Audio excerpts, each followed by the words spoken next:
I did a review on the tie pin earlier, so I'm going to go over the MorningStar.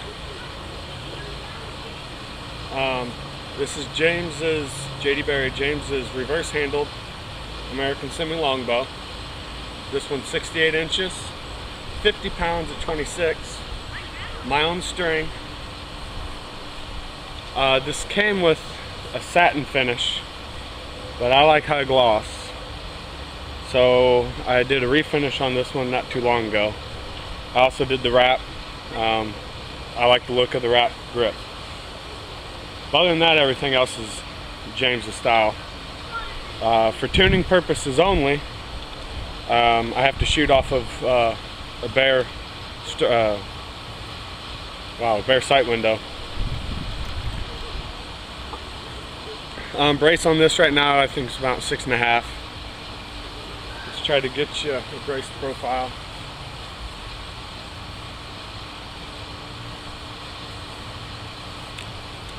I'm going to go ahead and unstring it. This particular one is 5 lambs of red elm under clear glass. Red elm, again, as was on the other videos, my favorite core wood. It was like fighting tooth and nail to get James to build it, but it is. You just got to whine and cry enough and he will. There's your profile. It's got a slight reflex to it.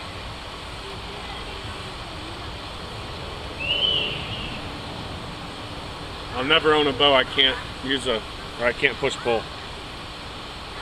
Again, as I stated in the tie pin video, I love a forward handle, reverse handle. What I like about James's American Semi is you keep the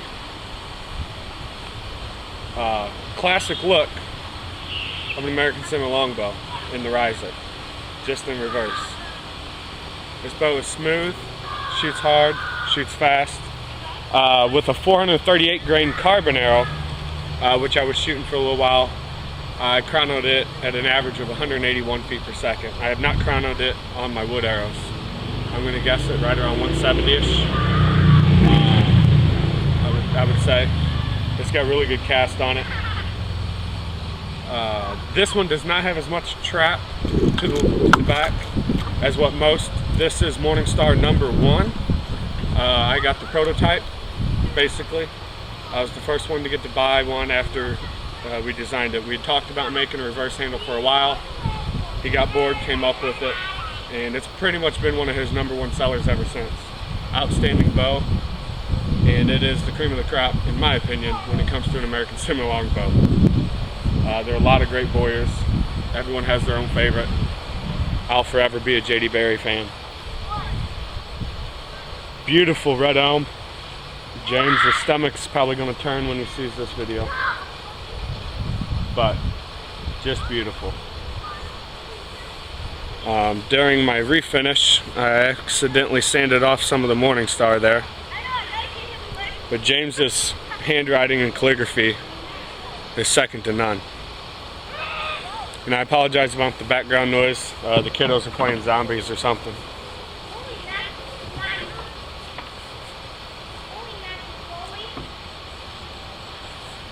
These arrows were made by my good friend Rob Green.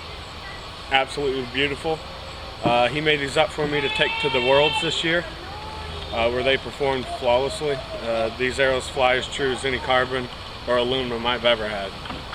And I cannot make a wood arrow half as good as him, so I rely on him to hook me up with my tournament arrows. So sling a few arrows at the ground over here. I'm not shooting the kids, they're off to the side.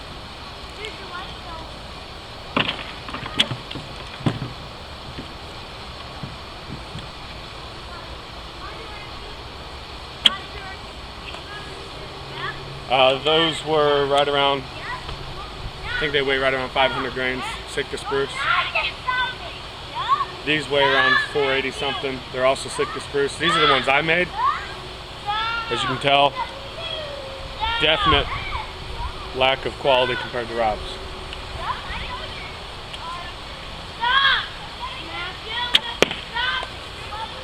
First 2 shots were in the grass because the kids were over there. They've moved.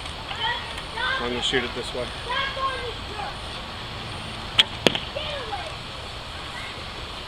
No hand shot, extremely quiet, just a great bow. When it comes to a straight stick, American semi-longbow, the MorningStar takes the cake. Again, like all of James's bows, absolute stunning balance, light, light, light. So if you're in the market for an American semi-longbow, I'd highly suggest looking into James. This one is like 1 1/8 wide. All of his new bows are coming out 1 inch wide. These limbs are 1 1/16. All of James's new bows are coming out 1 inch.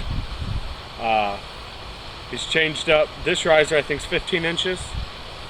All his risers now are right around 11, 12 and a half inches. He's just been tweaking and working on it. I have not got my hands on any of his newer ones. Ran out of bow money. I bought 6 bows from James in probably 2 years. And I've got Taipan coming.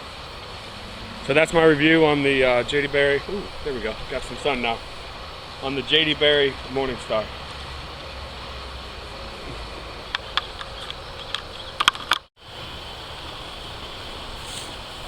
Also, what I wanted to say, I was shooting split in the last video. I'm actually a 300 shooter. I shoot both, but for tournaments and 90% of my shooting, I'm 3 under. For messing around, I tend to shoot whatever I feel like at the time. Again, this is about a 16th inch tiller. All of James's bows come out even to 1/8. He doesn't do the whole 1/4 inch thing. I guess he will if you ask him, but what I like about the way he tillers his bows is I can shoot 3 under, I can shoot split. This knocking point, or knock locator, is only 3/8 above center, because I actually knock under. This is just the catcher. 3/8 above center, so there is none of this 3/4, 1 inch that you see or hear a lot of people shooting 3 under. So I can take the same arrows, shoot split or shoot 3 under, and it will not change tune. The arrows fly true. It's just knowing your gap, or if you're an instinctive shooter, just knowing your sight picture.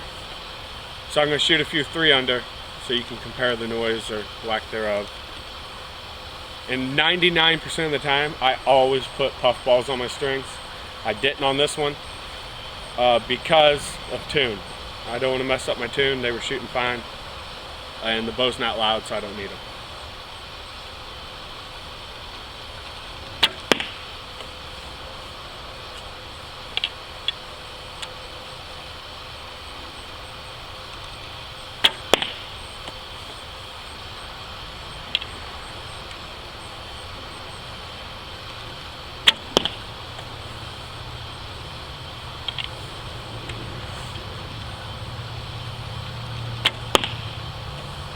Alright, that way you can hear and compare sound difference, 300 split, whatever you'd like.